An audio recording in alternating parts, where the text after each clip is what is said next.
Aklım allın bana uğrayıp bakıp, o da fallan kalbim özüme çekip. Yine sensiz ben yaşap bilmerim, senin bile geçe bar günlerim.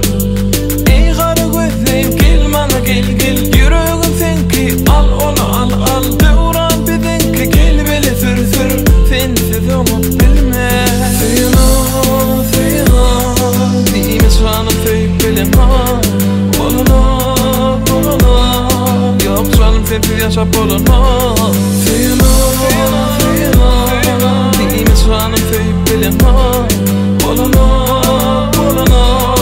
Yok gülüm sensiz yaşap olamam. Kalman olmaz ya sen gözlerim, senin canın özgemin düzlerin. Hiç kim tutup bilmesin derim, İki dünyamda sendine gergim. Al hancarını urmana ur ur, gitme dünyamda gel gülüm dur. Devran bizimki gel bile sür, sensiz onu bilme. Seyna diyeyim şanım söyüp bilemem. Yok canım sensiz yaşap olamam. Seyna diyeyim şanım söyüp bilemem. Yok gülüm sensiz yaşap olamam. Yüreğim gel seni buraya dinle hani. Söyürün yüreğimin yari ay taymyali. Görküm gözlerdim bana bulun sevgim düzmedim. Aynadan oynadan sevgim duyman ben. Seyna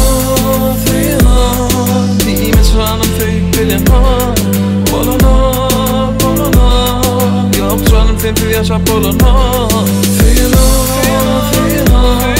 diyeyim şanım söyüp bilemem. Yok gülüm sensiz yaşap olamam. Seyna diyeyim şanım söyüp bilemem. Yok canım sensiz yaşap olamam. Seyna diyeyim şanım söyüp bilemem. Yok gülüm sensiz yaşap olamam.